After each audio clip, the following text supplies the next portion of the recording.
आज हम बात करेंगे कालीबंगा सभ्यता की। कालीबंगा जो सभ्यता है उससे एग्जाम में जटिल क्वेश्चन आते हैं, हमेशा कोई ना कोई जटिल क्वेश्चन उसके अंदर आता रहता है। कालीबंगा थर्ड ग्रेड में हो, सेकंड ग्रेड में हो, फर्स्ट ग्रेड में तो स्पष्ट सिलेबस में लिखा हुआ है। आरएस हो या अन्य कोई एग्जाम हो, कालीबंगा सभ्यता से क्वेश्चन बनता है और बड़ा जटिल क्वेश्चन बनता है। हर बार एग्जाम में एक नया क्वेश्चन बनता है और हम वही पुरानी परिपाटी से पढ़ रहे हैं, टाइम पास कर रहे हैं। आज आपको मैं कालीबंगा की विस्तृत जानकारियां दे देता हूं, अच्छी और ऑथेंटिक बुकों वाली। एक भी क्वेश्चन बाहर नहीं आएगा और 100% सिलेक्शन होगा आपका। निश्चित रहे, बस मेरे साथ तैयारी करते रहें। हर बार अपन हर कोर्स की नई किताब, नई गाइड खरीद लेते हैं, कोई जरूरत नहीं है। एक बार पढ़ो और नौकरी लग जाओ, क्यों 4-4, 5-5, 7-7 साल खराब कर रहे हैं अपन। चलो देख लो, आज मैं आपको अच्छी तरह से समझा देता हूं, इसके बाद में आपको कालीबंगा देखने की जरूरत नहीं है, पूरा विस्तार से समझना। कालीबंगा कालीबंगा जो सभ्यता है यह विकसित हुई थी सरस्वती नदी के किनारे।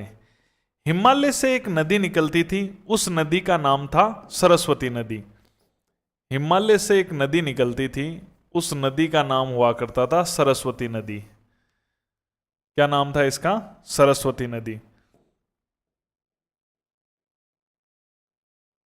ये सरस्वती नदी निकलती थी।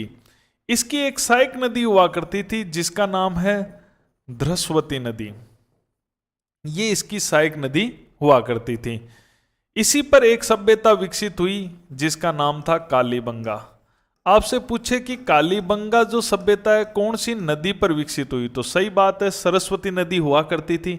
उस नदी पर कालीबंगा के लोग रहते थे, उसके किनारे रहते थे। लेकिन एग्जाम में ऐसे अभी आ जाए, सत्य असत्य में आ जाए कि कालीबंगा जो सभ्यता है वो सरस्वती और धृस्वती नदी घाटियों के मध्य स्थित थी। सही है, ठीक है। सरस्वती और उसकी सहायक नदी कौन सी है? धृस्वती नदी। इनके बीच में ये कालीबंगा सभ्यता थी। सरस्वती नदी वर्तमान में विलुप्त हो चुकी है। वर्तमान में इसका खोज का कार्य किया जा रहा है। वर्तमान में विलुप्त हो चुकी है, इसका खोज का कार्य किया जा रहा है कि ये आखिर कहां बहती थी। खोज का कार्य क्यों कर रहे हैं? ताकि पश्चिमी राजस्थान में जल की समस्या खत्म हो जाए, अगर हमें नदी का मार्ग पता चल जाए। और कई जगह पर ऐसा हुआ भी है कि कुएं खोदे गए। जैसलमेर में एक कुआं है जिसका नाम है चांदन नलकूप। नलकूप खोदा गया जैसलमेर के अंदर और इसके अंदर बहुत सारा पानी मिल गया। चांदन नलकूप को कहा जाता है थार का घड़ा, क्योंकि थार में इतना पानी मिल गया इसलिए इसे थार का घड़ा कहा जाता है। ऐसे ही आजकल बहुत सारे कुएं जैसलमेर और इस क्षेत्र में मिल रहे हैं जिनमें बहुत ज्यादा पानी है, कुओं में खूब पानी पड़ा है। तो वो पानी आया कहां से? वो विलुप्त सरस्वती नदी है। तो इस पर एक विचार आया कि क्यों नहीं इस सरस्वती नदी के मार्ग का पता लग जाए, तो कहीं ना कहीं पश्चिमी राजस्थान में जो पानी की समस्या वो हल हो सकती है। तो सरस्वती नदी के बारे में पता लगाया जा रहा है। इस सरस्वती नदी वर्तमान में विलुप्त हो चुकी है। इसकी हमें जानकारी मिलती है ऋग्वेद में।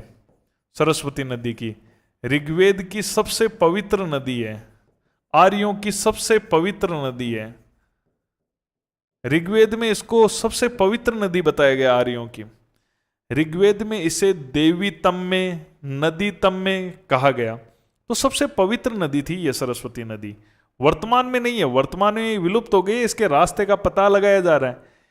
इसी सरस्वती नदी पर कालीबंगा सभ्यता विकसित हुई थी। कालीबंगा के लोग सरस्वती नदी के किनारे रहते थे। इस सरस्वती नदी की जो खोज की, जो परिकल्पना की थी, वो एक अंग्रेज ने की थी 1893 में। सर्वप्रथम खोज का प्रयास, जो खोज का प्रयास किया था वो प्रयास एक अंग्रेज ने किया था 1893 में। एक अंग्रेजी इंजीनियर था 1893 में, एक अंग्रेज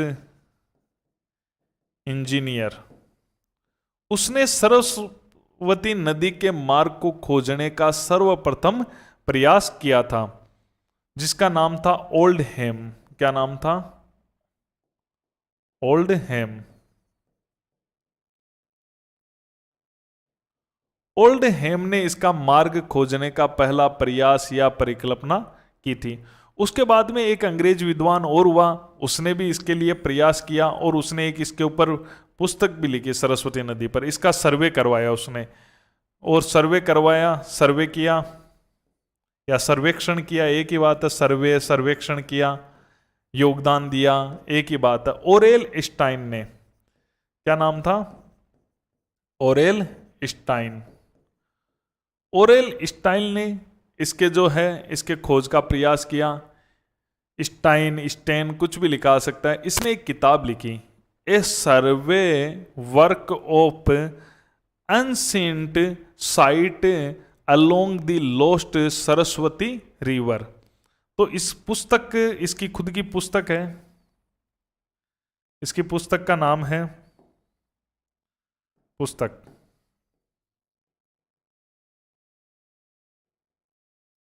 द सर्वे। वो ओरेल स्टेन का है, ओरेल स्टेन।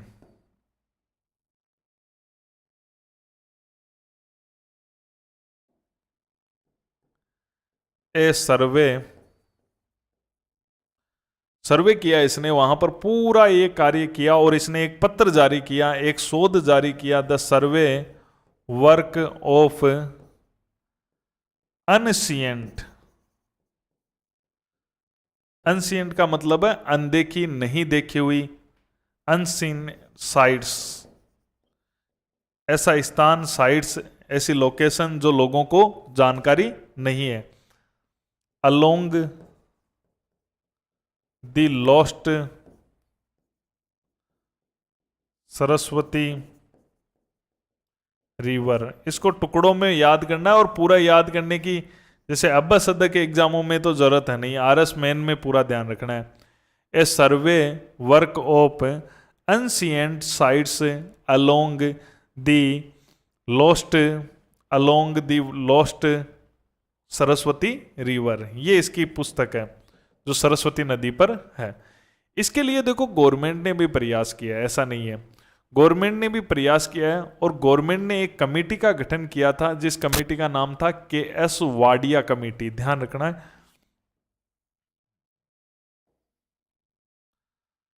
जो संसद द्वारा जो गठित हुई थी, संसद द्वारा गठित समिति, संसद ने उसको गठित किया था, उसका नाम था KS वाडिया, वाडिया समिति। ये प्रोफेसर हैं KS वाडिया। बेंगलुरु के अंदर एक जवाहरलाल नेहरू नाम से एक एडवांस साइंस का रिसर्च सेंटर है, उस रिसर्च सेंटर के अंदर ये प्रोफेसर हैं। इनको संसद द्वारा ये कमेटी का गठन किया गया था, इसके लिए सरस्वती के मार्ग का पता लगाने के लिए। तो यह गठित समिति है जो सरस्वती के मार्ग से रिलेटेड है, सरस्वती नदी मार्ग से संबंधित। तो इस प्रकार ये प्रयास आपको थोड़ा सा ध्यान में रखना है।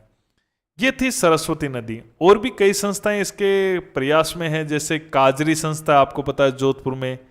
एक ONGC है जो यहाँ नेचुरल गैस के लिए, प्राकृतिक गैस के लिए काम कर रही है अपने जैसलमेर बाड़मेर में, वो भी इसके खोज के लिए प्रयासरत है सरस्वती नदी के रास्ते के लिए। तो हिमालय से एक नदी निकलती थी जिसका नाम था सरस्वती नदी। निकलती थी मतलब वर्तमान में विलुप्त हो चुकी है। तो सरस्वती नदी, और सरस्वती नदी की सहायक नदी थी जिसका नाम था धृस्वती नदी, और सरस्वती नदी पर कालीबंगा सभ्यता विकसित हुई थी। इसी पर जब खोदा गया तो एक चांदन नलकूप खोदा गया जैसलमेर में, जिसमें खूब पानी निकला। अब एक कुआं नहीं है, ये शुरुआती कुआं है, इसके बाद तो बहुत सारे कुएं खोद लिए गए हैं। यहाँ पर जो खूब पानी निकला है, इसका मतलब है वो सरस्वती नदी का पानी है। उपनाम है थार का घड़ा। सरस्वती नदी की बात करें तो सरस्वती नदी पर कालीबंगा सभ्यता विकसित हुई, या इसकी सहायक नदी धरस्वती भी नाम आ सकता है, दोनों के बीच में यानी घाटियों में विकसित हुई, ऐसा भी लिखा आ सकता है। वर्तमान में सरस्वती नदी विलुप्त हो गई है। ऋग्वेद में सबसे पवित्र नदी बताया गया है। सर्वप्रथम खोज का अगर प्रयास करें तो 1893 में एक अंग्रेज था जिसका नाम था ओल्डहेम, उसने ये प्रयास किया था। इसका सर्वेक्षण ओरेल स्टाइन नाम के एक विद्वान ने करवाया था, और उसने एक पुस्तक भी लिखा जिसका नाम था a survey work of ancient site along the lost Saraswati river. पूछी जाती है किताब किसकी लिखी हुई है। संसद द्वारा भी इसके लिए एक कमेटी गठित हुई जिसका नाम है KS वाल्डिया कमेटी। ठीक है, सरस्वती नदी के मार्ग से रिलेटेड है। ये तो है इसकी रूपरेखा कि कालीबंगा सभ्यता सरस्वती नदी के किनारे विकसित हुई थी, लेकिन आज हमें जो मिला है कालीबंगा वो खंडर है, वो पुरातत्व स्थल है। जब विकसित हुई तब कालीबंगा जो थी वो सरस्वती नदी के किनारे थी, अब वो विलुप्त हो चुकी है। अब वहां पर कुछ भाग में सरस्वती के कुछ रास्ते में एक नदी बहती है, घग्गर नदी। उस घग्गर नदी पर आज हमें ये कालीबंगा के खंडर मिले हैं। तो पूरी अपन बात करते हैं कालीबंगा के बारे में। तो देखो आगे, कालीबंगा। आज जो कालीबंगा है वो कालीबंगा आज जो हमें मिली है वो कौन सी नदी पर है? आज घग्गर नदी पर है। जो पुरातत्व स्थल मिला है वो घग्गर नदी पर है। तो अपन देखते हैं इसको। तो आज ये घग्गर नदी के ऊपर है।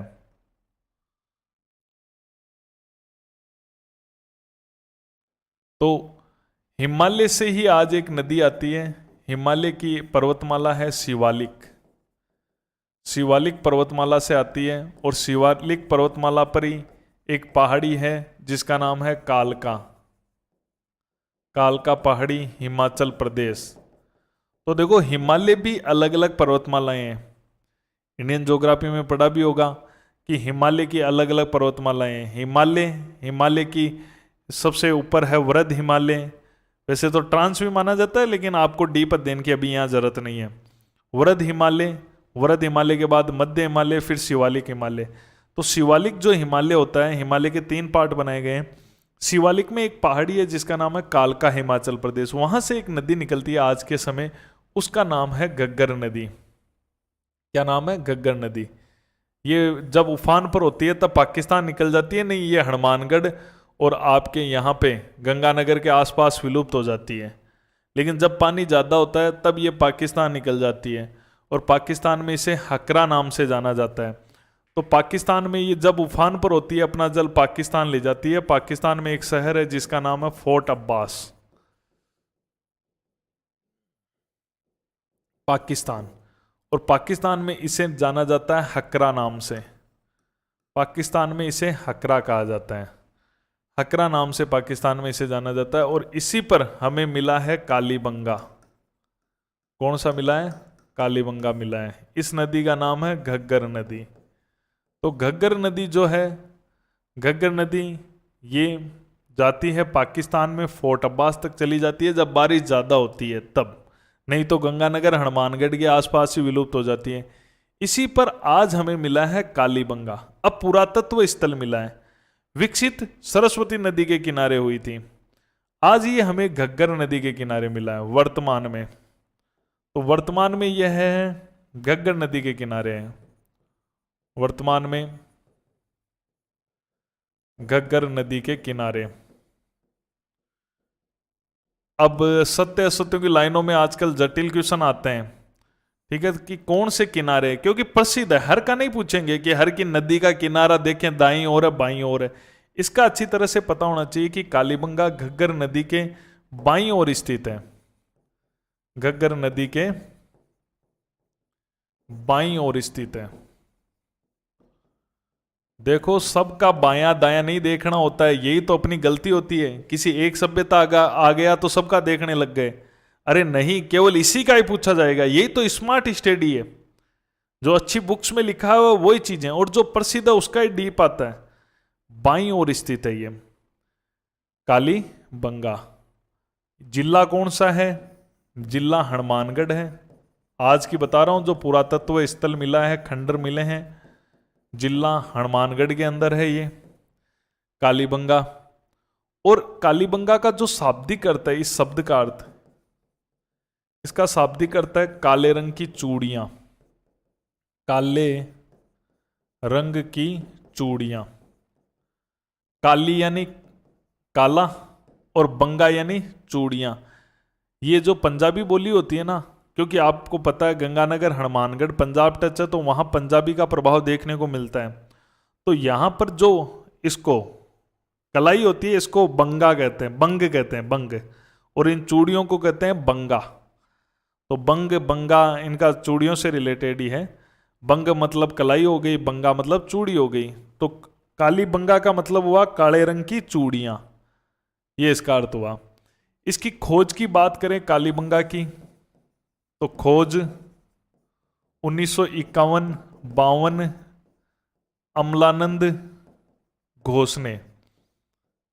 अमलानंद घोष ने इसकी खोज की है 1951-52 के अंदर। और अमलानंद घोष ने इसकी खोज की है, तो इसका मतलब है प्रथम उत्खननकर्ता यही है, प्रथम उत्खननकर्ता, प्रथम उत्खनन करता है, क्योंकि जो हमेशा खोज करता है वो ही प्रथम उत्खनन करता कहलाता है। अभी बताता हूं मैं आपको, एक एक चीजें ध्यान से सुनना एग्जाम में। फिर इसका उत्खनन विस्तृत रूप से जो उत्खनन हुआ है वो 1961-62 के आसपास हुआ है। एक तो बीबी लाल ने करवाया है, बीबी लाल, और एक करवाया है बीके थापर ने, बीके थापर। बीबी लाल और बीके थापर ने। बीबी लाल का मतलब है ब्रजबासी, पूरा नाम है ब्रजबासी लाल। और बीके थापर का नाम है, शॉर्ट में ज्यादा पूछता है एग्जामिनर, बाल कृष्ण थापर। तो इन्होंने इसका उत्खनन करवाया। बाद में इसके उत्खनन से एमडी खरे भी जुड़े, बाद में एमडी खरे, ये भी इसके उत्खनन से जुड़े हुए हैं। तो ध्यान रखना, आपसे पूछे उत्खनन करवाने वाले कौन थे, सब अपन पढ़ रहे हैं बीबी लाल और बीके थापर थे। लेकिन ऐसा पूछ ले प्रथम उत्खनन करता कौन है, अमलानंद घोष नाम दे देना, तो बीबी लाल वगैरह नहीं करना है, फिर आपको अमलानंद घोष ही करना है। क्योंकि एग्जामिनर ये कह रहा है प्रथम उत्खनन करता, भाई कोई खोज करता है तो थोड़ी बहुत तो खुदाई कराता ही है ना। तो अमलानंद घोष को प्रथम उत्खनन करता करना है, वो आपको ऑप्शन समझना है। वैसे खुदाई का कार्य इन्होंने करवाया है, विस्तृत रूप से इन्होंने करवाई है, लेकिन खोज करने वाला ही प्रथम उत्खनन करता कहलाता है। इस चीज को ध्यान में रखना है। एमडी खरे भी इसके उत्खनन से जुड़े हुए हैं, आपसे पूछें तो एमडी खरे। मैं ऑथेंटिक बात कर रहा हूं, ऑथेंटिक किताबों की बात कर रहा हूं, हिंदी ग्रंथ अकादमी की किताबों की बात कर रहा हूं। टेंशन मत लो, सिलेक्शन पक्का होने वाला है आपका।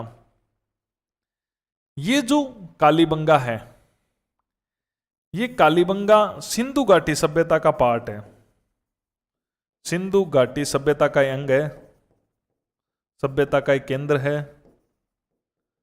सिंधु घाटी सभ्यता यहां पर विकसित हुई थी, वही जो हड़प्पा शहर में देखने को मिली, मोहनजोदड़ो, लोथल, धोलावीरा, रंगपुर, रोजदी, कोटदीजी, चुंदड़ो, बनावली, मिथाटल, राखीगढ़ी, वो जहां आपको देखने को मिली वही सिंधु घाटी का ही शहर है। यानी ये साथ के लोग हैं, सिंधु घाटी का ही। उस समय जब ये शहर हुआ करते थे, हड़प्पा मोहनजोदड़ो, तभी कालीबंगा हुआ करते थे। विशेषताएं लगभग सेम है। सिंधु घाटी सभ्यता, सिंधु घाटी सभ्यता का दूसरा नाम है सिंधु सरस्वती सभ्यता, तो ये भी एक ही बात है। या एक और नाम है हड़प्पा सभ्यता। सिंधु घाटी सभ्यता को हड़प्पा सभ्यता इसलिए कहते हैं क्योंकि सबसे पहले हड़प्पा की खोज हुई थी, इसलिए विद्वानों ने इसका नाम रख दिया हड़प्पा सभ्यता। तो हड़प्पा सभ्यता भी गलत नहीं होगा, ठीक है। सिंधु घाटी में सबसे पहले क्षेत्र हड़प्पा खोजा गया था, इसलिए पूरी सभ्यता का नाम ही हड़प्पा सभ्यता रख दिया गया है। तो आपसे पूछे राजस्थान में सिंधु घाटी का केंद्र बताऊं, आपसे पूछे सिंधु सरस्वती का केंद्र बताऊं, या आपसे पूछे हड़प्पा सभ्यता का केंद्र बताऊं, तो मेन केंद्र है राजस्थान की। अगर मैं बात करूं तो राजस्थान में मेन केंद्र है कालीबंगा, सबसे प्रमुख केंद्र है राजस्थान के अंदर। तो राजस्थान का सबसे प्रमुख है केंद्र तो है, और राजस्थान का सबसे प्रमुख है, क्योंकि राजस्थान में और भी हैं, बताऊंगा मैं एक एक बातें आपको। सबसे प्रमुख राजस्थान में सबसे मेन है ये, ठीक है। इसका महत्व इतना बताया गया है कि डॉक्टर दशरथ शर्मा ने तो यह तक कह दिया है कि सिंधु घाटी सभ्यता की यह तीसरी राजधानी थी। अगर आप सिंधु घाटी सभ्यता के दो प्रसिद्ध शहर हड़प्पा और मोहनजोदड़ो को मानो, तो ये मान के चलो कि तीसरा महत्व इसका है। ये डॉक्टर दशरथ शर्मा ने कहा है। तो कालीबंगा आप नीचे भी लिख सकते हो कि इसे सिंधु घाटी सभ्यता, सिंधु घाटी सभ्यता की तीसरी राजधानी कहा, कि तीसरी राजधानी कहा, तीसरी राजधानी कहा है डॉक्टर दशरथ शर्मा ने। ये क्वेश्चन आ चुका है एग्जाम के अंदर, और ये क्वेश्चन आया था कौन से एग्जाम के अंदर? दशरथ शर्मा, डॉक्टर दशरथ शर्मा। ये क्वेश्चन आया था सेकंड ग्रेड के एग्जाम में, और मैं आपको बता देता हूं कि इस पे संशय है। बाकी बीबी लाल ने भी कहा था ये चीज, तीसरी राजधानी। दोनों में से आए तो डॉक्टर दशरथ शर्मा ही करना, क्योंकि गवर्नमेंट ने मान भी रखा है डॉक्टर दशरथ शर्मा। आप किस आधार पे माना है, ठीक है, कि सिंधु घाटी सभ्यता को तीसरी राजधानी डॉक्टर दशरथ शर्मा ने कहा है। उसके अलावा बीबी लाल ने भी कहा है, इसकी जानकारी तो है। एच.डी. सांकलिया की एक किताब है जिसका नाम है pre history and proto history of India. H D. Sankalia भी उत्खनन करता हुए हैं, अपन आहड़ में इनकी बात भी करेंगे। एच.डी. सांकलिया, हसमुख धीरज लाल सांकलिया, इन्होंने एक किताब लिखी थी जिसका नाम है pre history and proto history of India. उस किताब के अंदर उन्होंने जिक्र किया है बीबी लाल का, कि बीबी लाल ने सिंधु घाटी को तीसरी राजधानी बताया है। जो भी है, डॉक्टर दशरथ शर्मा आ जाए तो वो कर देना, नहीं तो फिर 2 नंबर पे बीबी लाल आ जाए तो वो कर देना। बिल्कुल, ये सरस्वती नदी का, सिंधु घाटी सभ्यता का तो है ही है। सिंधु घाटी सभ्यता में जो सरस्वती नदी है उसका अगर आपसे पूछे कि सरस्वती नदी का, तो सरस्वती नदी का ये सबसे प्रमुख केंद्र है पूरे भारत में ही। सरस्वती नदी या सभ्यता का सबसे प्रमुख केंद्र है, सबसे प्रमुख केंद्र। देखो, सरस्वती नदी पर जितने भी केंद्र विकसित हुए हैं, हाँ भाई, इससे मेन हड़प्पा और मोहनजोदड़ो हैं, लेकिन हड़प्पा तो रावी नदी पर है और मोहनजोदड़ो सिंधु नदी पर है। अगर मैं बात करूं कि सिंधु घाटी सभ्यता के अंदर भी अगर कोई सरस्वती नदी का सबसे बड़ा केंद्र भारत में उभर कर आया, तो वो सबसे प्रमुख केंद्र उभर कर आया, वो कालीबंगा था। सिंधु घाटी में जहां इसको मैं तीसरा बड़ा महत्व दे रहा हूं, उसी प्रकार से अगर मैं सरस्वती नदी में इसको दूं, तो इसको मैं दूंगा कि यह सरस्वती नदी का प्रमुख केंद्र था। साइज के हिसाब से देखो, साइज एक अलग चीज है और महत्व अलग चीज है। जैसे हड़प्पा, मोहनजोदड़ो, कालीबंगा का महत्व जबरदस्त है। ऐसा नहीं है कि कालीबंगा है वो नाप में जो चौड़ाई है उसमें जो है कालीबंगा बड़ा केंद्र है, ऐसा कुछ नहीं है।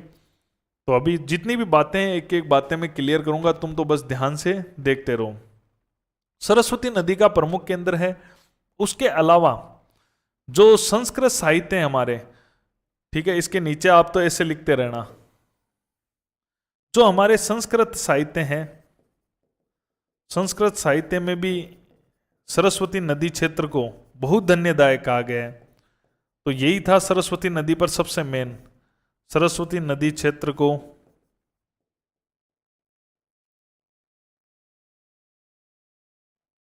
बहु धन्यदायक कहा गया है। तो यही क्षेत्र है बहुत धन्यदायक, क्योंकि सरस्वती नदी क्षेत्र को संस्कृत साहित्यों में बहुत धन्यदायक कहा गया है। तो बहुत धन्यदायक जो कहा गया, तो ये भी बहुत धन्यदायक हो गया अपने आप ही, क्योंकि ये सरस्वती नदी पर था, धन्यदायक। तो एक बार रिवीजन करा देता हूं, फिर देखो। हिमालय से शिवालिक पर्वतमाला और उसकी कालका पहाड़ी, उससे एक नदी निकलती है आज, जिसका नाम है घग्गर। पहले सरस्वती नदी बहती थी, आज उसकी जगह घग्गर नदी। उसी पर हमें कालीबंगा मिला है। ये आगे जाती है, पाकिस्तान में चली जाती है, पाकिस्तान में फोर्ट अब्बास पाकिस्तान तक जाती है, तो पाकिस्तान में इस घग्गर नदी को हकरा कहा जाता है। इसी पर कौन सी सभ्यता विकसित हुई? कालीबंगा सभ्यता। वर्तमान में घग्गर नदी के किनारे है कालीबंगा। घग्गर नदी के कौन सी ओर स्थित है? बाईं ओर स्थित है। जिला हनुमानगढ़। शाब्दिक अर्थ काले रंग की चूड़ियाँ। खोज 1951-52 में अमलानंद घोष और बीबी लाल, यही प्रथम उत्खननकर्ता कहलाता है। उत्खनन 1961-62 में बीबी लाल और बीके थापर ने करवाया है और बाद में एमडी खरे ने करवाया। सिंधु घाटी सभ्यता का केंद्र राजस्थान में सबसे मेन केंद्र है सिंधु घाटी सभ्यता का। सिंधु घाटी सभ्यता को सिंधु सरस्वती कहा जाता है और इसे कहा जाता है हड़प्पा सभ्यता कहा जाता है। इसके महत्व को इतना बताया गया है कि ये राजस्थान का सबसे बड़ा इसका एक केंद्र हो गया और इसे सिंधु घाटी सभ्यता की तीसरी बड़ी राजधानी कहा गया है। कहा किसने? डॉक्टर दशरथ शर्मा ने और बीबी लाल ने। इतना महत्व इसका बताया कि ये सिंधु घाटी की तीसरी राजधानी है। सरस्वती नदी पर तो सबसे मेन केंद्र यही है, पूरे भारत में सबसे प्रमुख केंद्र है। और संस्कृत साहित्यों में जो इस सरस्वती नदी का क्षेत्र, इसे बहुत धान्यदायक भी कहा गया है। तो ये बातें हो गई। आगे देखो, बाकी आपके पास में वीडियो रहेंगे, इनको 2-3 बार आप रिवीजन कर सकते हो। ऐसी जानकारी और इतनी सटीक जानकारियां मैं दे रहा हूं, बस ये अच्छी तरह से समझ लेना। आज पूरा निचोड़ पढ़ा दूंगा, न कोई किताब, न कोई गाइड, न कोई यूट्यूब, न कोई सर, न कोई कहानियां, न कुछ और, केवल सिलेक्शन। ऐसी पढ़ाई पढ़ाऊंगा आपको, क्योंकि आप पढ़ते आए हो। आप कालीबंगा तो तैयारी कर रहा है, कोई 4 साल से कर रहा है, कोई 5 साल से कर रहा है, कोई 6 साल से कर रहा है। तैयारी तो आप कंटिन्यू कर ही रहे हो ना। चलो तो शुरुआत करते हैं। पर ऐसी चीजें और ऐसे एग्जाम में आने वाले तथ्य आपको कहीं नहीं मिलेंगे जो कि ऑथेंटिक किताबों से हैं, पूरे के पूरे सरकारी किताबों के आंकड़े हैं पूरे, कोई चैलेंज भी नहीं कर सकता। तो अब अपन शुरुआत करते हैं इसकी कालीबंगा की। तो कालीबंगा की जो खोज हुई वो आजादी के बाद में खोजा गया दूसरा सिंधु घाटी का क्षेत्र था और राजस्थान का पहला था। तो ये तथ्य ध्यान रखना है। स्वतंत्रता के बाद खोजा गया सिंधु घाटी सभ्यता का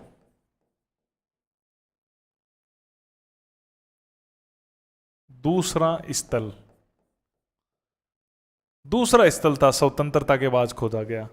क्योंकि इससे पहले, नोट लगा के बता ही देता हूं, इससे पहले जो खोजा गया था स्वतंत्रता के बाद दूसरा स्थल है। तो आजादी के बाद में पहला स्थल था रोपड़, जो कि है पंजाब में। अगर आपको राजस्थान का पूछे ना, स्वतंत्रता के बाद खोजा गया सिंधु घाटी सभ्यता का ये दूसरा स्थल था। भारत की बात कर रहा हूं मैं, स्वतंत्रता के बाद भारत में, ठीक है, भारत में। और अगर मैं राजस्थान की बात करूं ना, राजस्थान में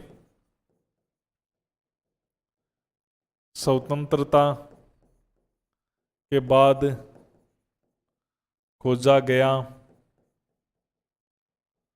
सिंधु घाटी सभ्यता का, या ऐसे भी सिंधु घाटी सभ्यता, या सिंपल भी कहते हैं सभ्यता का प्रथम स्थल है। राजस्थान में ये पहला स्थल है। क्योंकि इसकी खोज कब हो गई है? आजादी के बाद ही हुई है ना। 1950 में तो हमारा देश, 1947 में तो आजाद हुआ था और 1951-52 में इसकी खोज हो गई थी। तो आजादी के बाद खोजा गया ये राजस्थान का पहला स्थल है, ठीक है। और भारत का ये दूसरा स्थल है, क्योंकि पहला रोपड़ था। ये तथ्य आपको ध्यान रखना है। एक तथ्य आपको ध्यान रखना है कि जो ये सिंधु घाटी के क्षेत्र हैं भारत में जो सिंधु घाटी के क्षेत्र है, सिंधु घाटी सभ्यता को क्या कहा जाता है? हड़प्पा सभ्यता। सिंधु घाटी सभ्यता या सिंधु क्षेत्र, सैंधव सभ्यता एक ही बात है। सभ्यता कहूं, सैंधव सभ्यता कहूं, एक ही है। ये हड़प्पा सभ्यता कहूं, एक ही है। तो सिंधु घाटी सभ्यता को ही हड़प्पा सभ्यता कहा जाता है, क्योंकि सबसे पहले हड़प्पा की खोज हुई। तो भारत में जो इससे बड़े जो क्षेत्र हैं सिंधु घाटी सभ्यता के, अगर मैं उनको देखूं सभ्यता के बड़े स्थल, तो भारत में बात करूं तो भारत में सबसे बड़ा है राखीगढ़ी, नंबर 1 पे आता है राखीगढ़ी। भारत में सबसे बड़ा है राखीगढ़ी, राखीगढ़ी जो कि आता है हरियाणा में। और राखीगढ़ी के बाद में 2 नंबर पे है धोलावीरा भारत में, और 3 नंबर पे है, क्योंकि जो हड़प्पा मोहनजोदड़ो वो तो पाकिस्तान में चले गए, 3 नंबर पे है कालीबंगा। तो तीसरा बड़ा स्थल है कालीबंगा, तीसरा बड़ा है। राखीगढ़ी सबसे बड़ा है पूरे भारत में सिंधु घाटी सभ्यता में। अब अपन यहां की बात करते हैं, तो यहां की जो बसावट थी वो समांतर चतुर्भुज के समान है। बसावट, तो बसावट कैसी है? समांतर चतुर्भुज के समान, समांतर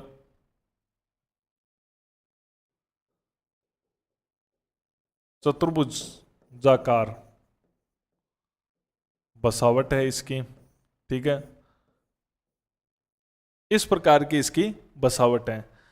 अब अपन बात करते हैं कि कालीबंगा के अंदर हमें खुदाई के अंदर कौन कौन से क्षेत्र मिले, क्या स्थितियां हैं, उसको अभी अच्छी तरह से आपको समझना है। तो कालीबंगा की अगर अपन बात करें तो कालीबंगा के अंदर हमें 2 टीले मिले हैं। कितने टीले मिले? 2 टीले मिले। एक को कहते हैं पश्चिमी टीला, एक को कहते हैं पूर्वी टीला। देखो पूरी नगर की स्थिति बताता हूं मैं आपको, नगर किस प्रकार का था कालीबंगा में। तो नगर जो था वो समांतर चतुर्भुजाकार नगर था, ठीक है। तो नगर इस प्रकार का ये था।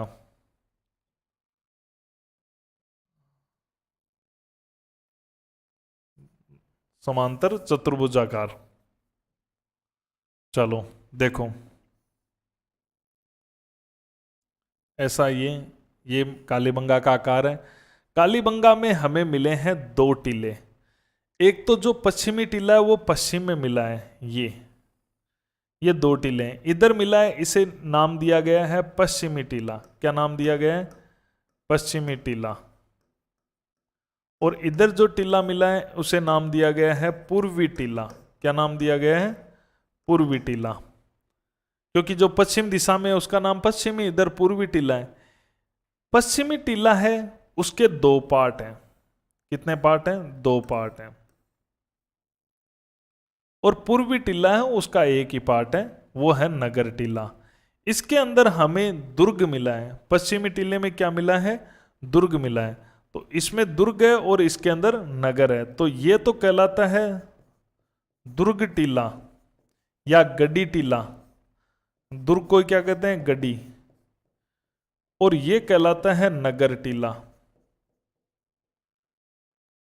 इस नगर टीले के अंदर तो अपन विस्तार से पढ़ेंगे कि नगर टीले के अंदर क्या क्या चीजें मिली हैं। पश्चिमी टीले के अंदर भी 2 टीले मिले हैं, इसलिए 3 टीले हो गए वैसे तो, क्योंकि इसके अंदर 2 भाग अलग अलग मिले हैं। इस भाग में क्या है? इस भाग में तो एक छोटी बस्ती मिली है, ठीक है, जो दुर्ग के अंदर की बस्ती है, जो भी मकान। इसमें हमें धार्मिक स्थल मिला है। धार्मिक स्थल क्या मिला है? एक चबूतरा मिला है। एक चबूतरा मिला है, उस चबूतरे के ऊपर जैसे यहां सीढ़ियां लगी हुई है, तो पहली बार सीढ़ी के साक्ष्य भी हैं। यहां पे ईंटों की सीढ़ियां बनी हुई है इस धार्मिक स्थल के ऊपर जाने के लिए। और धार्मिक स्थल पर जाने के बाद में यहां पर धार्मिक स्थल पर जाने के बाद में यहां पर 7 अग्निवेदियां हैं, हवन कुंड है। इस चबूतरे के ऊपर यज्ञ करवाते थे। तो इस प्रकार से यहां पर 7 अग्निवेदियां मिली है और ये बस्ती मिली है।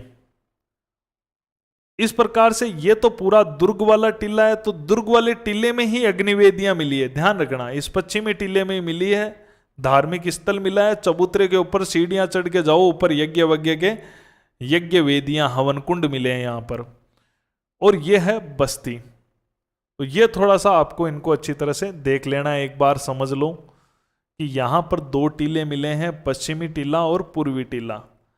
पश्चिमी टीले में दो चीजें मिली है, दो टीले मिले हैं, एक में बस्ती मिली है, जो भी किले के अंदर महल वगैरह जो भी रहने के स्थान थे वो, और धार्मिक स्थल मिला है। ये चबूतरे पे मिला है, इस पे सीढ़ियां बनी हुई है और इस पे अग्निवेदियां भी है। ये बस्ती है। इधर तो इतना ही पढ़ना, कोई ज्यादा नहीं है। अभी इसकी अध्ययन करेंगे पश्चिमी टीले का, फिर अपन अध्ययन करेंगे पूर्वी टीले का। तो पूर्वी टीला तो मेन है क्योंकि इसमें नगर मिला है। तो अब एक एक टीले के बारे में अपन अध्ययन करते हैं। तो देखो, नंबर 1,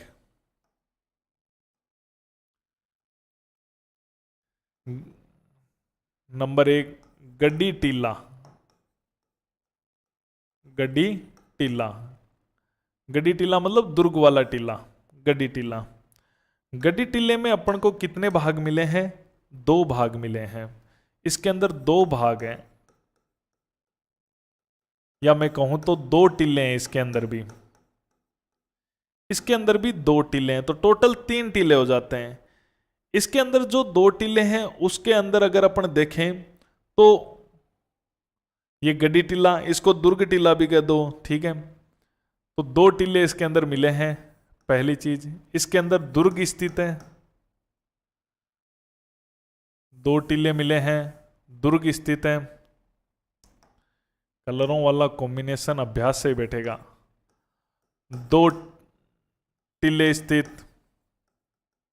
ठीक है, 2 भाग कह सकते हो। उसके अलावा इसके अंदर दुर्ग स्थित है, और दुर्ग भी दोहरी प्राचीर से, दोहरी प्राचीर यानी 2 प्राचीर बनी हुई है।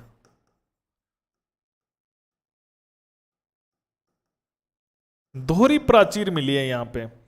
दोहरी प्राचीर का मतलब क्या हुआ देखो, क्योंकि एक बार तो देखो इन्होंने यहां पे इसको संकलित किया है। कैसे? आप कहोगे सर ये कैसे हुआ? देखो, एक तो इन्होंने ये इनकी बस्ती, और फिर एक ये दीवार, तो 2 हो गई ना। एक तो पूरा किले के दीवार, एक बस्ती के दीवार। तो इस प्रकार से इस बस्ती की रक्षा हो गई 2 दीवारों से, इसलिए इसे कहते हैं दोहरी प्राचीर। पहले बस्ती की, और बस्ती के बाद में इस पूरे दुर्ग की। ये पूरा दुर्ग है, दुर्ग के अंदर ही धार्मिक स्थल है, ये महल वगैरह है दुर्ग के अंदर, ये धार्मिक स्थल है। तो बस्ती की भी सुरक्षा है, इधर इसकी भी है। तो इसे कहते हैं दोहरी प्राचीर, और कहीं नहीं मिली है, दोहरी प्राचीर से घिरा हुआ है ये। उसके अलावा देखते हैं अपन 2 टीले मिले हैं यहां पर। 2 टीलों के अंदर क्या क्या चीज है उसको देख लो। तो सबसे पहले इसके अंदर अपन बात करते हैं, इसका जो प्रथम टीला है उसकी। प्रथम टीला,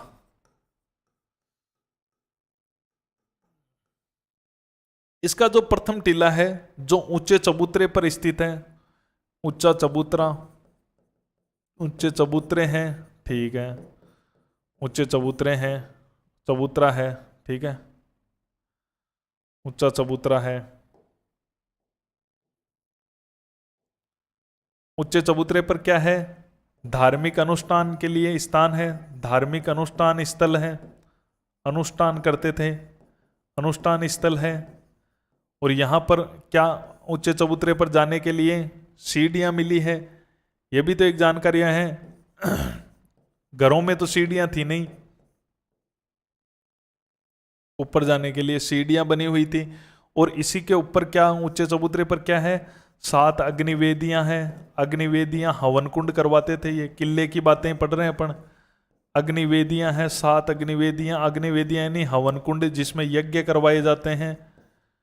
जो अपन भी घरों में यज्ञ करवाते हैं तो जो अग्निवेदी होती है जिसमें आहुति दी जाती है। और हवन कुंड मिले, और उन हवन कुंडों में 7 हवन कुंडों के अंदर तो कुछ हवन कुंडों में हड्डियां भी मिली है। हड्डियां मिली तो कहीं ना कहीं ये बलि देने के प्रमाण है कि यहाँ के लोग हैं वो, कालीबंगा के लोग हैं वो बलि भी देते थे। एक तो हमें प्रमाण मिल गया कि ये अग्नि की पूजा करते थे, और बलि देने के प्रमाण हमें अग्निवेदियों में हड्डियां मिलने से पता चल रहा है। अब गड्डी में अगर अपन दूसरे टीले की बात करें, द्वितीय टीला जो किले के अंदर ही मिल रहा है, गड्डी टीले के अंदर ही, दुर्ग वाले टीले में ही, दुर्ग के सीन है, 2 टीले हैं दुर्ग में, ठीक है। और ये दूसरा टीला है, इसके अंदर हमें बस्ती मिली है, बस्ती मिली है, ठीक है। और इस बस्ती के जो दुर्ग के प्राचीर का निर्माण किया गया है, कच्ची ईंटों से निर्मित प्राचीर है, जो इसके बाउंड्री बनाई गई है वो किसकी बनाई हुई है, कच्ची ईंटों की बनाई हुई है, दुर्ग की प्राचीर है जो। उसके अलावा इस बस्ती में पक्की ईंटों की नालियां भी मिली है, पक्की ईंटों से नालियां मिली, पक्की ईंटों की यहां पर नालियां भी मिली है। दुर्ग के 2 दरवाजे हैं यहां पर, बस्ती में जो अंदर, बस्ती के अंदर जाने के लिए जो दुर्ग है, दुर्ग में 2 द्वार हैं, 2 द्वार हैं। एक तो जो था उत्तरी द्वार, एक था दक्षिणी द्वार। दक्षिणी तो नष्ट सा हो गया है, उत्तर व दक्षिण द्वार। इस प्रकार के ये था आपके ये, ठीक है। एक टीले में तो धार्मिक स्थल है, अग्निवेदियां हैं, सीढ़ियां हैं, एक बस्ती है जिसके कच्ची ईंटों की दीवार है, नालियां इसमें ही देखने को मिलती है। तो आगे बताऊंगा, जो भी क्वेश्चन बनेंगे उनको आप तो केवल देखते रहो, बहुत सारी बातें यहां पर सीखने को है। अब अपन चलते हैं, देखो गड्डी टीले को ऊंचा टीला भी कहीं कहीं लिखा हुआ मिलता है। गड्डी टीले को क्या लिखा हुआ मिलता है, ऊंचा टीला, क्योंकि भाई ऊंचा ही है ना, किला है, ऊंचा टीला। तो ऊंचला टीला, ऊंचा टीला भी कह सकते हैं, ऐसी कोई बात नहीं। दूसरा अपन बात करते हैं नगर टीला। नगर दूसरे टीले में था, और नगर टीले को कहते हैं निचला टीला। पूरी स्टोरी अब यहीं से शुरू होती है, इसको ढंग से आपको समझना होगा। देखो यहां पर खास बात क्या थी कि यहां पर जो नगर था, नगर भी दुर्गीकृत था। यह है आपका नगर, नगर के भी दीवारें थी प्राचीर। यह सिंधु घाटी सभ्यता का सबसे महत्वपूर्ण क्वेश्चन है कि सिंधु घाटी सभ्यता में हम चले गए हड़प्पा देखने, मोहनजोदड़ो, लोथल, धोलावीरा, लेकिन सब जगह किले तो मिले, किले तो मिले, दीवारें थी किलों के, हर जगह 2 टीले मिले, किलों के दीवारें थी, तभी तो किला कहा गया उसे। नगर के दीवारें कहीं नहीं थी, यहां पर नगर के भी दीवारें हैं। ये वेरी इंपॉर्टेंट बात है कि यहां का नगर भी दुर्गीकृत था, जो कि सिंधु घाटी सभ्यता में न हड़प्पा में न था, न मोहनजोदड़ो में, न लोथल में।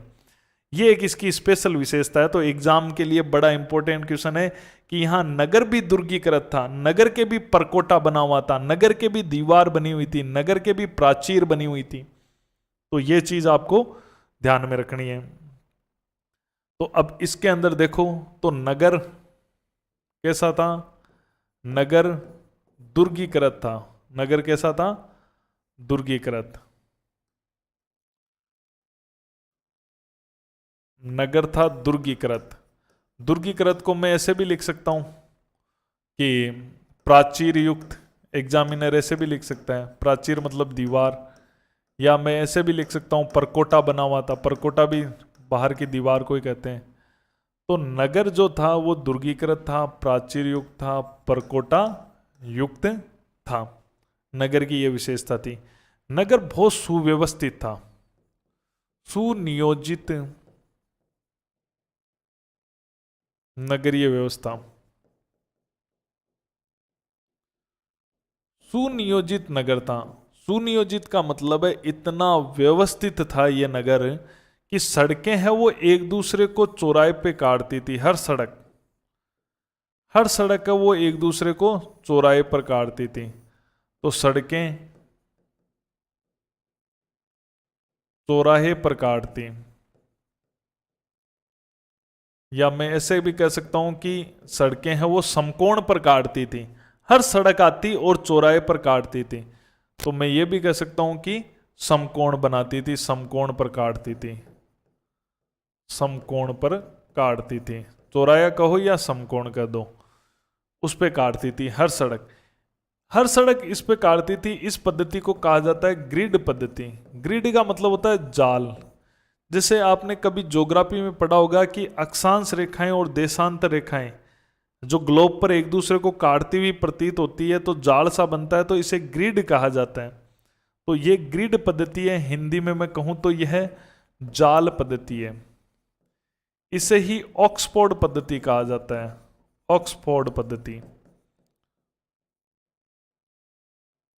जो ऐसा काटना ऑक्सफोर्ड कहलाता है। और इसे ही चेस बोर्ड पद्धति कहा जाता है, चेस बोर्ड पद्धति। चेस मतलब होता है शतरंज। आपने शतरंज का बोर्ड देखा है ना, जिसपे पास से रखे होते हैं शतरंज के, तो वो भी इसी प्रकार के होते हैं, तो इसे चेस बोर्ड पद्धति भी कहा जाता है। अब यहाँ का पूरी नगरीय व्यवस्था को एक एक बातों को आप समझना, क्योंकि आजकल एग्जाम में क्वेश्चन कैसे आते हैं सत्य असत्य का। जब आपको उसकी जानकारी होगी कि ये चीज यहां थी कि नहीं थी, तभी बता सकते हो। हमेशा बड़ी सभ्यताएं हैं उनसे ऐसे ही क्वेश्चन आते हैं। तो देखो यहां का सिस्टम क्या था, बहुत ही प्यारा सिस्टम था। सिस्टम ऐसा था कि जो मुख्य सड़क है, जो मुख्य सड़क है, मुख्य सड़क की आधी होगी कॉलोनी की सड़क, और कॉलोनी की आधी होगी गली की सड़क। क्या प्यारा सिस्टम था, देखो सोच ही नहीं सकते अपन क्या सिस्टम बना रखा था कि जो मुख्य सड़क होगी, ये जैसे कि मुख्य सड़क है और ये कॉलोनियों में जा रही है, काटेगी सब चौराहे पे ही, ये कॉलोनियों में जा रही है, और ये गली की है, ये गलियों में जा रही है। तो क्या सिस्टम बना रखा था इन्होंने, हर सड़क चौराहे पे काट रही है। ये मुख्य सड़क है ना, इसकी आधी होगी कॉलोनी की सड़क।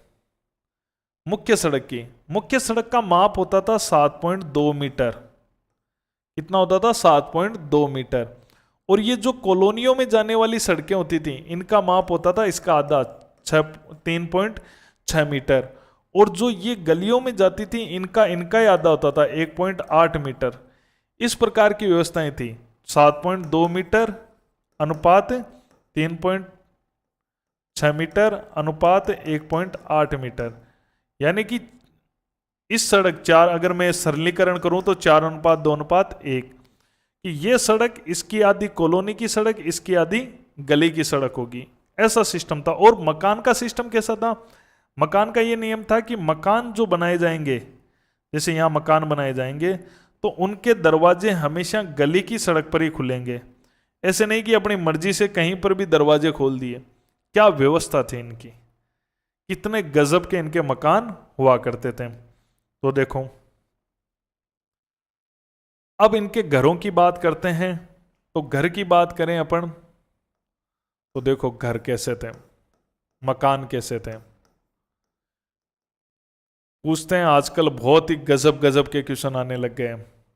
दरवाजे गली की सड़क में खुलते हैं।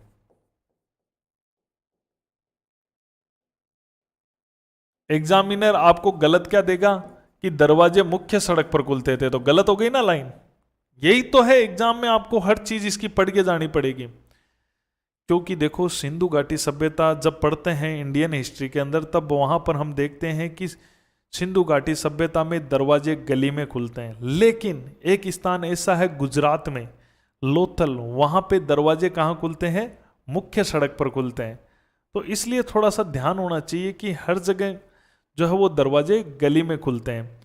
अब अगर यहाँ पे अगर घरों की बात करें, तो यहाँ पर प्रारंभ में कच्ची ईंटों से मकान बने थे। प्रारंभ में कच्ची ईंटों से निर्मित, पहले जो मकान निर्मित हुए थे वो कच्ची ईंटों से हुए थे। ये सभ्यता बहुत पुरानी है। सिंधु घाटी सभ्यता के साथ की तो है ही, हम पढ़ ही रहे हैं, ये सिंधु घाटी का पार्ट है। लेकिन सिंधु घाटी के लोगों से भी ये पहले विकसित हो गई थी। तो यहां पर 5 स्तर की खुदाई हुई है। तो नीचे की खुदाई में हमें पता चला है कि कच्ची ईंटें भी यहां पर काम में लेते थे मकान बनाने में। इसलिए इसे दीनहीन बस्ती भी कहा जाता है। इसके कारण से इसका उपनाम क्या पड़ गया है, कच्ची ईंटों के मकान होने के कारण से दीनहीन बस्ती।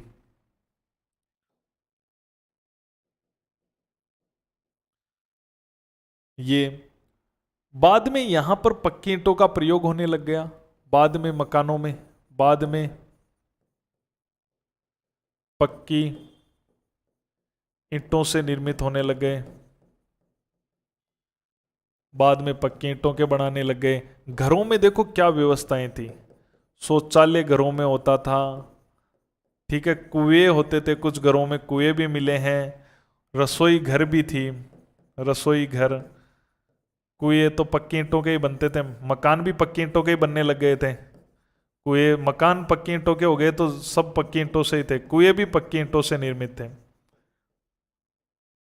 ठीक है। तो रसोई घर, ये शौचालय, ये तो मकान का हिस्सा है, पक्की ईंटों के मकान बनने लगे क्योंकि पूरी सिंधु घाटी में पक्की ईंटों के बने, तो इनके भी पक्की के। तो आप कहोगे सर ये कच्ची ईंटों वाले कहां से हैं? ये पहले, जब ये सिंधु घाटी सभ्यता से पहले बसी थी तब कच्ची ईंटों के पुराने मकान, जब खुदाई में नीचे और बस्ती, पुरानी बस्ती मिली है, वो कच्ची ईंटों की है। बाद में तो सब सिंधु घाटी वाले पक्की ईंटों का प्रयोग कर रहे हैं, ये भी कर रहे हैं, ठीक है। शौचालय देखो क्या व्यवस्थाएं थी, इन लोग शौचालय, अभी हमारी सरकारें 12-12 हजार रुपए दे के शौचालय बना रही है कि शौचालय बना लो, घर में शौचालय बना लो, और हमारे पूर्वज किस प्रकार के थे आप कल्पना कीजिए। शौचालय, रसोई घर, कुएं घरों में स्थित हुआ करते थे। अब घरों की बात करें तो घरों के अंदर अगर अपन छतों को देखें, घरों की छत कैसी थी, तो घरों की छत के बारे में देखो थोड़ा सा, तो छत के बारे में मैं थोड़ा सा वर्णन कराऊंगा आपको, छतें कैसी थी, मकान में ही चल रहे हैं सब छतें, घर की छतों का क्या सीन था। छतें जो थी वो समतल हुआ करती थी, कैसी हुआ करती थी, समतल, एकदम घर ज्यादा ऐसे नहीं था कि पूरे ऐसे थे, थोड़ी बहुत ढलान थी, बाकी समतल ही थी छतें। इसका मतलब कोई ज्यादा बारिश तो नहीं होती थी वहां पर, समतल थी, ठीक है। अब मकान में जो छत होती थी उसको ठहराने के लिए लकड़ी की बल्लियों का प्रयोग करते थे, ये छत को ठहराने के लिए, ठहराने के लिए लकड़ी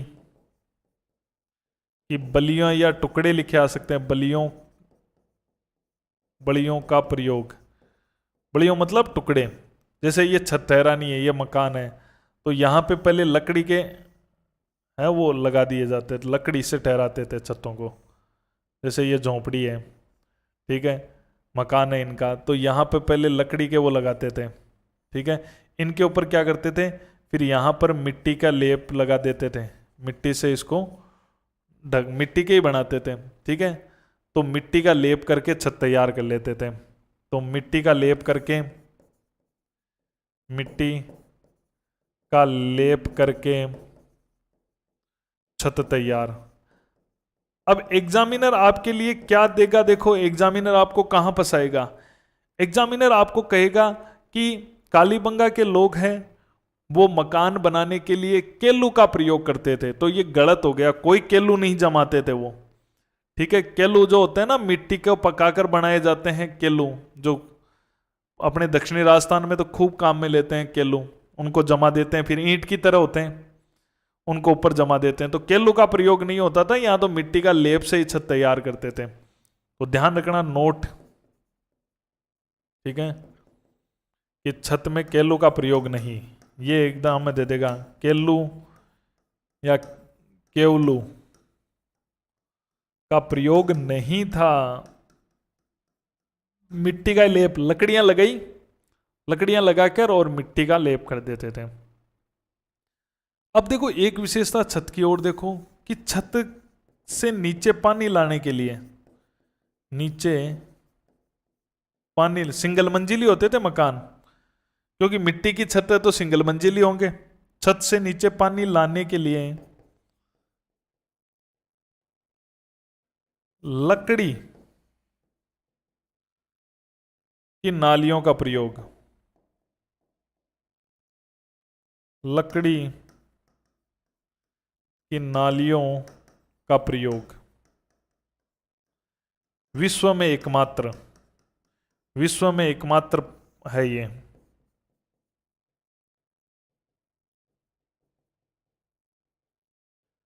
विश्व में एकमात्र प्रमाण है ये कि यहां पर जैसे छत है ना, अब छत पे तो समतल छत है तो पानी भरा जाएगा, तो अपन भी क्या करते हैं, छतों से नीचे नाले लाते हैं। इन्होंने नाले किसके काम में लिए हैं, लकड़ी के। दुनिया में एकमात्र सभ्यता है जिसने लकड़ी के नाले प्रयोग में लिए हैं, लकड़ी की नालियां प्रयोग में ली है। ध्यान रखना, लकड़ी की नालियां इन्होंने जमीन में यूज में नहीं ली है, छत से नीचे पानी लाने के लिए की है। तो विश्व में एकमात्र उदाहरण देखने को मिलता है जहां लकड़ी की नालियों का प्रयोग हुआ है। यह छत की बात हो गई। अब अगर अपन बात करें यहां पर नालियों की, घरों की, तो घरों के जो नालियां होती थी वो कैसी थी, छत ने बात कर ली, नालियां देखो, नालियों की बात करें तो नालियां हैं वो पक्की ईंटों से निर्मित थी, लेकिन सरकार नहीं बनाती थी। जो मुख्य नालियां होती थी घरों के बाहर वाली मुख्य नालियां, वो पक्की ईंटों की होती थी, ईंटों से निर्मित। यानी जो मकान बनाता था, मकान मालिक ही खुद ही अपनी सड़क बना लेता था, वो नाली बना लेता था। देखो क्या है, ये मकान बनाया तो नीचे नाली चाहिए, तो नाली क्या करता था, हम भी जैसे मकान बनाते हैं तो खुद की नालियां बना लेते हैं, उसी प्रकार से पक्की ईंटों की नालियां, लेकिन हमारे सरकार भी बनाती है। यहां पर ऐसी व्यवस्था नहीं थी। हां, एक बड़ा इंपॉर्टेंट फैक्ट है, सिंधु घाटी सभ्यता में नालियां कच्ची ईंटों की होती थी। अरे पूरी सिंधु घाटी सभ्यता में नालियां कैसी होती थी, कच्ची ईंटों की होती थी। ये अपवाद है, इसलिए एग्जाम में पूछा जाएगा कि सिंधु घाटी का ऐसा कौन सा क्षेत्र था जहां नालियां पक्की ईंटों की थी। यहां, क्योंकि यहां सरकार नहीं बनाती थी, खुद ने। भाई पूरे सिंधु घाटी में मकान पक्की ईंटों के हैं, तो इनके भी पक्की ईंटों के हैं। तो मकान पक्की ईंटों के हैं, तो नालियां जब काम चल रहा है तो पक्की ईंटों की बना ली। लेकिन सिंधु घाटी में क्या थी, नालियां सरकार बनाती थी, बहुत शानदार नालियां बनाती थी, बहुत गजब की व्यवस्थाएं थी। जैसे हड़प्पा मोहनजोदड़ो में चले जाओ, क्या सरकार ने नालियां बनाई है, कच्ची ईंटों की, कच्ची ईंटों के ऊपर से कवर होती थी, सब कुछ व्यवस्थाएं थी। यहां पर नहीं है ऐसा, ठीक है। नालियां तो यहां पर खुद ही बनाई है। तो आपसे ऐसा पूछे ना, तो एक बात ध्यान रखना, बहुत इंपॉर्टेंट तथ्य आपके लिए है, नोट है, कि यहां पर जो सार्वजनिक जल निकासी है उसका अभाव था। सार्वजनिक यानी सरकारी, सार्वजनिक अगर सरकारी होती हड़प्पा मोहनजोदड़ो की तरह तो कच्ची ईंटों की होती। फिर सार्वजनिक जल निकासी, सार्वजनिक जल निकासी, या मैं कह सकता हूं स्पष्ट जल निकासी, स्पष्ट रूप से कोई जल निकासी मतलब नालियां, जल निकासी मतलब नालियां, नालियों का अभाव था।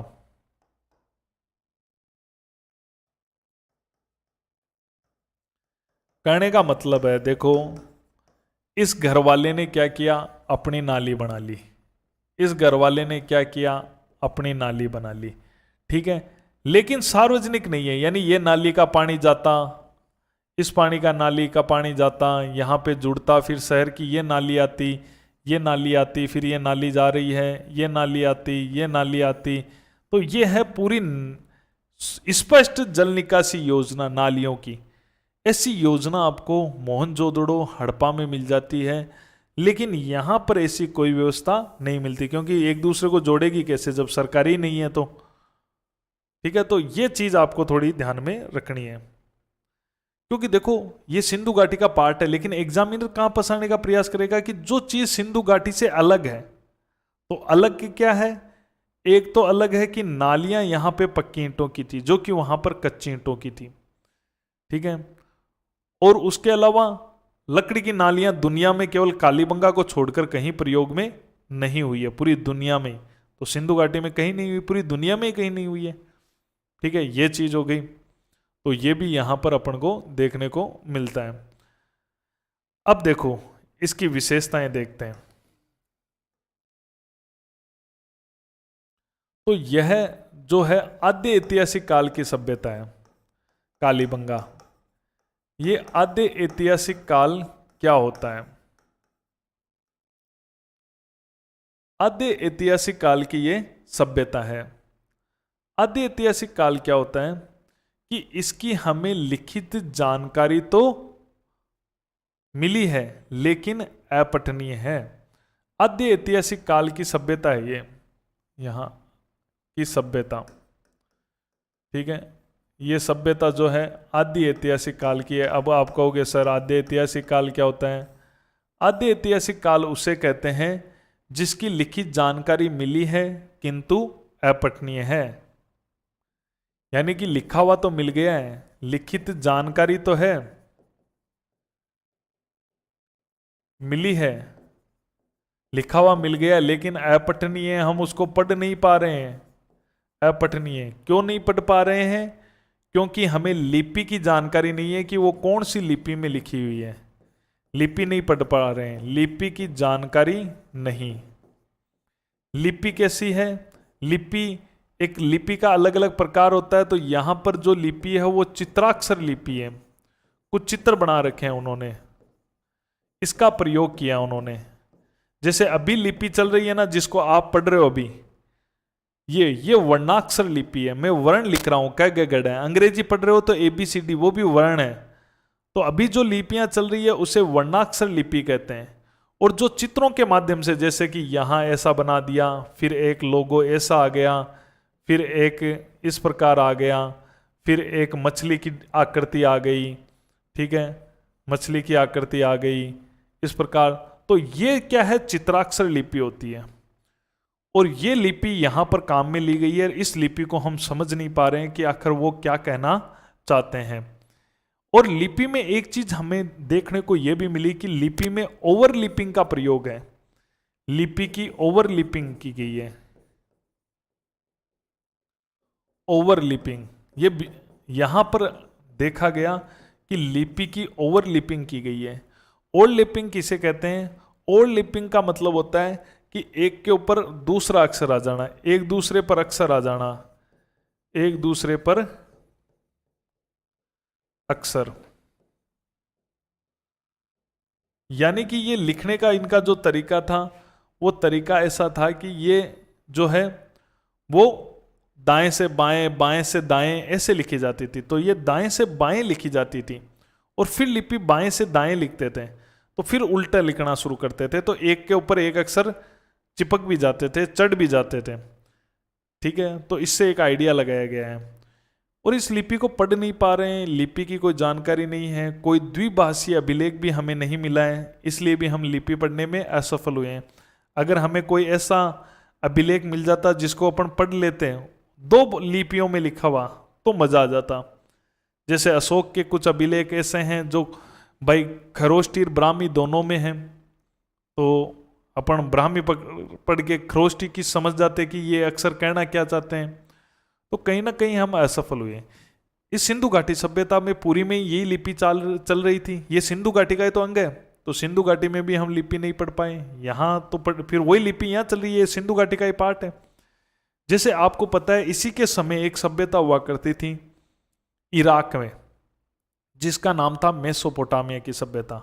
मेसोपोटामिया की सभ्यता को आज हम बहुत कुछ जान चुके हैं क्योंकि उसकी लिपि पढ़ ली गई है, लेकिन इसकी लिपि अभी तक नहीं पढ़ी गई है।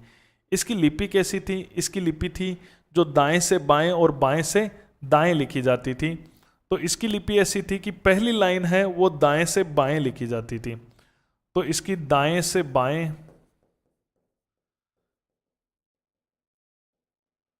और बाएं से दाएं लिखी जाती थी। ये लिपि इस टाइप की थी। तो ये ध्यान रखना है, दाएं से बाएं, मेन चीज ये है। ये लिपि कैसी थी कि दाएं से बाएं लिखी जाती थी, लिखी जाती थी। तो ये लिपि थोड़ी सी अलग टाइप की लिपि थी, इसलिए अपन इसको पढ़ नहीं पाए। इस लिपि की आकृति कहीं ना कहीं देखो सर्प से मिलती है, सांप से। पहले दाएं से बाएं, बाएं से दाएं, तो इसको नाम दिया गया है सर्पाकार लिपि। और ऐसी लिपि पूरी सिंधु घाटी सभ्यता में चली, इसलिए इसे नाम दिया गया है सैंधव लिपि। और सिंधु घाटी सभ्यता का एक दूसरा नाम है हड़प्पा सभ्यता, तो इसे हड़प्पा लिपि भी कह सकते हो। ठीक है, और इसे कहा जाता है भाव चित्रात्मक लिपि। अपने भावों को वो चित्रों के माध्यम से लिखते थे, इसलिए इसे भाव चित्रात्मक, कि उन्होंने पता नहीं क्या इन चित्रों में अपने भावों को लिखने का प्रयास किया होगा, इसलिए इसे कहा जाता है, इसे कहा जाता है बुस्टोफिदन, बुस्टोफिदन लिपि। दाएं से बाएं और बाएं से दाएं लिखी जाती थी, इसी वर्ड को कहा जाता है बुस्टोफिदन। और ये नाम दिया था बीबी लाल ने, क्योंकि इसको बीबी लाल ने खोजा था, जो उत्खनन करवा रहा था ना यहाँ का, बीबी लाल ने। तो बीबी लाल ने यहाँ पर जो सिंधु घाटी की लिपि चल रही थी, जो सिंधु घाटी हड़प्पा मोहनजोदड़ो में मिली, वही लिपि यहाँ पे प्राप्त की, क्योंकि साथ के शहर हैं तो एक जैसे ही चलेंगे। तो आपसे पूछें कि राजस्थान में सिंधु घाटी या सिंधु लिपि या हड़प्पा लिपि की अवशेष कहाँ मिले हैं, तो कालीबंगा में मिलेंगे, क्योंकि सिंधु घाटी का मेन केंद्र यही है। और किसने खोजे थे? बीबी लाल ने खोजे थे। आखिर ये जो लिपि आखिर हमें मिली कहाँ से, बीबी लाल को कहाँ से मिली, किन चीजों पर लिखी हुई थी ये जो लिपि की जानकारी है वो ज्यादातर जानकारियां मोहरों से मिली है। लिपि की जानकारी, आखिर ये लिपि मिली कहाँ से, तो लिपि की जानकारी मिली है मोहरों से। मोहर क्या होती है? देखो, ये लोग ज्यादातर व्यापार करते थे, तो इसके लिए ये मोहर रखते थे। मोहर की जगह मोहर शब्द ज्यादा यूज में ले लो तो भी सही है, मोहर, ठीक है, मोहर रखते थे ये। मोहर कैसी होती थी? ये होती थी चौकोर या वर्गाकार या कुछ आयताकार भी मिली है, आयताकार एक ही बात है, यानी चौकोर टाइप की होती थी मोहर। इस टाइप की मोहर होती थी ये चौकोर, ठीक है। और इस मोहर पर कुछ निशान लगे हुए होते थे। ये एक तरह से इन व्यापारियों की पहचान थी। जैसे व्यापारी आज भी अपनी सील लगाते हैं, दुकान की मोहर लगाते हैं, कुछ उसमें चिन्ह होता है, कुछ लोगो होता है, वही लोगो यहाँ पर इनके पास होता था। बस ये चीज होती है मोहर। ये मोहर किसकी बनती थी? तो ये मोहर बनती थी सेल खड़ी पत्थर की। ध्यान रखना, आपसे पूछ भी सकते हैं सेल खड़ी पत्थर की मोहर कहां से मिली, सेल खड़ी या स्टेटाइड की बनी हुई होती थी।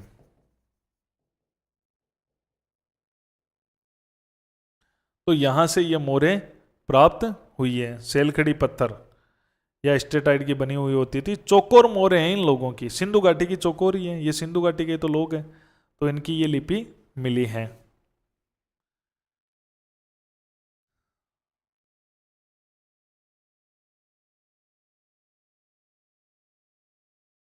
तो भारत में स्वतंत्रता के बाद खोजा गया सिंधु घाटी का दूसरा स्थल है, पहला रोपड़ है। भारत में दूसरा स्थल है ये। राजस्थान में स्वतंत्रता के बाद खोजा गया ये पहला स्थल है। भारत में ये सिंधु घाटी जो सभ्यता है उसका तीसरा बड़ा है। पहला राखीगढ़ी है, दूसरा धोलावीरा है, तीसरा कालीबंगा है। बसावट है वो समांतर चतुर्भुजाकार है। और अगर बात करें इसके अंदर तो टीले कितने मिले हैं? यहां टीले मिले हैं दो, मुख्य रूप से दो टीले मिले हैं, एक पश्चिमी टीला और एक पूर्वी टीला। पश्चिमी जो टीला है उसके अंदर एक बस्ती यानी जो किले वाला है और धार्मिक स्थल मिला है। धार्मिक स्थल वाले टीले में क्या था? एक धार्मिक स्थल मिल गया, 7 अग्निवेदियां मिल गई और सीढ़ियां मिल गई। और इसमें बस्ती राजा के जो भी मंत्रीगण है उनके निवास स्थान होंगे। ये दुर्ग टीला है। और इसकी खास बात देखो, दोहरी दीवार है, 1 और 2 दोहरी प्राचीर है। और खास बात देखो, नगर भी कैसा था? दुर्गीकृत था, इसके भी दीवार होती थी। ऐसा सिंधु घाटी सभ्यता में कहीं पर भी नहीं मिला है कि नगर भी दुर्गीकृत हो। हाँ, दुर्ग तो भाई दुर्गीकृत होगा, परकोटा होगा, ये तो किले की विशेषता ही है। लेकिन यहां पर अपन को यह भी दुर्गीकृत मिला है, जो है नगर भी दुर्गीकृत मिला है। आकृति समांतर चतुर्भुज है पूरी कालीबंगा की, ठीक है। अब आगे देखो, गड्डी टीला बता चुका हूं, ऊंचा टीला, गड्डी टीला ऊंचा टीला होता है, ठीक है। और 2 टीले यहां स्थित हैं, 2 टीले यहां पर स्थित हैं। एक बार मैं कैमरे को थोड़ा सा फोकस करता हूं, ठीक है, ताकि आपको ऊपर वाला भी दिखाई दे जाए, ठीक है। गड्डी टीला ऊंचा टीला, 2 टीले मिले इसमें, दुर्ग स्थित है, दोहरी प्राचीर से घिरा हुआ है। प्रथम टीला ऊंचा चबूतरा है, धार्मिक अनुष्ठान स्थल है, उस पे चबूतरे पे सीढ़ियां बनी है, उसमें 7 अग्निवेदियां, हवन कुंड है, उनमें हड्डियां मिली है जो बलि देने का प्रमाण है। द्वितीय टीला है जिसमें बस्ती मिली है, कच्ची ईंटों से निर्मित प्राचीर मिली है बस्ती के, कच्ची ईंटों की। पक्की ईंटों की नालियां तो यहाँ पक्की ईंटों की थी। दुर्ग में द्वार उत्तर और दक्षिण, दक्षिण नष्ट हो चुका है, कोई खास बात नहीं। नगर टीला या निचला टीला, ये बड़ा महत्वपूर्ण है, चीजों को समझो। नगर दुर्गीकृत जो कहीं पर भी नहीं था, प्राचीर युक्त या परकोटा युक्त, कुछ भी कहते, दीवार युक्त। सुनियोजित नगर व्यवस्था थी, गजब की व्यवस्था थी। सड़कें एक दूसरे को चौराहे पर काटती थी, समकोण पर काटती थी। इसे ग्रिड पद्धति, जाल पद्धति, ऑक्सफोर्ड पद्धति या चेस बोर्ड पद्धति कहते हैं। ठीक है। मुख्य सड़क, उसकी आदि कॉलोनी की सड़क, उसकी आदि गली की सड़क। मुख्य सड़क का जहां नाप 7.2 मीटर था, कॉलोनी का 3.6 मीटर था, गली का 1.8 मीटर था। और ये इस प्रकार की सड़कें होती थी, मुख्य, कॉलोनी की और गली। अब घरों की बात करते हैं तो दरवाजे एकदम छाया चित्र बना लो कि आप इस सभ्यता के अंदर घूम रहे हो। जब तक छाया चित्र नहीं बनाओगे, जब तक सोचोगे नहीं, तब तक भूल जाओगे कि हाँ इस प्रकार के मकान होते थे, इस प्रकार के चीजें होती थी। तो दरवाजे गली की सड़क में खुलते हैं। प्रारंभ में कच्ची ईंटों से निर्मित। उपनाम दीनहीन बस्ती, कच्ची ईंटें भी मिली है, मैंने कहा ना प्रारंभ में, क्योंकि यहां पहले लोग बस चुके थे और वो नष्ट हो चुके थे। उसके बाद में सिंधु घाटी के साथ बसे थे। तो पुराने जो लोग थे वो तो कच्ची ईंटों के मकानों में रहते थे। इसे दीनहीन बस्ती कहा जाता है। बाद में पक्की ईंटों की, जब सिंधु घाटी के साथ चले तब पक्की ईंटों के ही चले। शौचालय, कुएं, रसोई घर वगैरह भी मिले। कुएं भी मिले तो वो पक्की ईंटों से थे, क्योंकि मकानों के साथ सब पक्की ईंटों का ही निर्माण हो रहा है। छतें समतल होती थी और छत को ठहराने के लिए लकड़ी की बल्लियों का प्रयोग करते थे और उस पर फिर मिट्टी का लेप करके छत तैयार करते थे। छत में कोई केलुकार प्रयोग नहीं होता था, मिट्टी के लेप से तैयार होती थी। छत से नीचे पानी लाने के लिए लकड़ी की नालियों का प्रयोग। छत से नीचे पानी लाने के लिए लकड़ी की नालियों का प्रयोग, जो विश्व में एकमात्र है। नालियां, मुख्य नालियां पक्की ईंटों से निर्मित। सार्वजनिक जल निकासी, स्पष्ट जल निकासी, नालियों का यहां पर क्या था, अभाव था।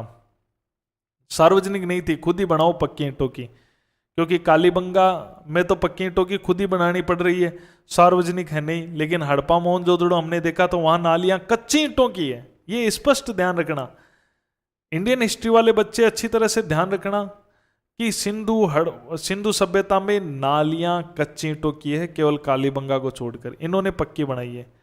यहाँ सार्वजनिक जल निकासी का अभाव है, नहीं है सार्वजनिक। होती तो सरकार कच्ची ईंटों की बनाती। ठीक है। आद्य ऐतिहासिक काल की सभ्यता है। आद्य ऐतिहासिक काल का मतलब होता है कि लिखा हुआ तो मिल जाता है, लेकिन उसको अगर हम पढ़ नहीं पाए तो वो कहलाता है आद्य ऐतिहासिक काल। ऐसा ही यहाँ हुआ है, लिखित जानकारी लिखा हुआ मिल गया, लेकिन अपठनीय है, उसको पढ़ नहीं पा रहे हैं। क्यों? क्योंकि लिपि की जानकारी नहीं है। लिपि में क्या है, चित्राक्षर लिपि का प्रयोग किया गया है, चित्रों के माध्यम से। जैसे मैं अभी वर्णाक्षर लिपि का प्रयोग कर रहा हूँ। जैसे कई सभ्यताएं ऐसी थी जिसमें किलाक्षर लिपि का उपयोग किया गया था। अलग अलग लिपियां। लिपि की ओवरलिपिंग, एक दूसरे पर अक्षर आ गए जिससे पता चल रहा है कि ये दाएं से बाएं और बाएं से दाएं लिखी जाती थी। तो पहले आपसे पूछे ये लिपि कैसे लिखी जाती, दाएं से बाएं या बाएं से दाएं? तो आपको दाएं से बाएं करना है, पहली लाइन को सही मानना है।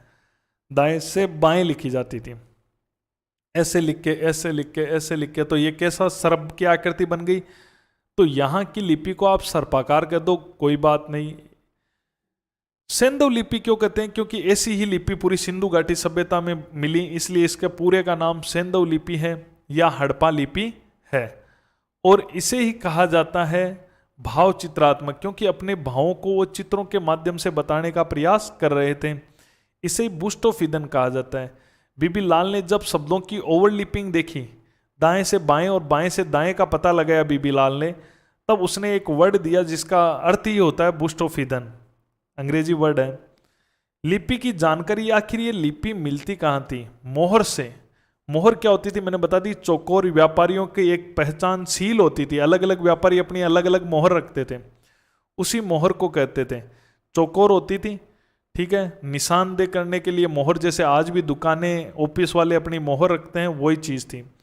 सेल खड़ी पत्थर की थी, तो उस मोहर पे जो निशान, जो लिपि लिखी जाती थी, उससे पता चल गया, वहां से ये लिपि मिली है। कुछ मर्दबांडों से भी मिली है, लेकिन ज्यादातर मोहरों से मिली है। सेल खड़ी पत्थर की बनती थी। यहां आपसे पूछ से कि सेल खड़ी मोहर कहां मिली है, तो कालीबंगा से मिली है।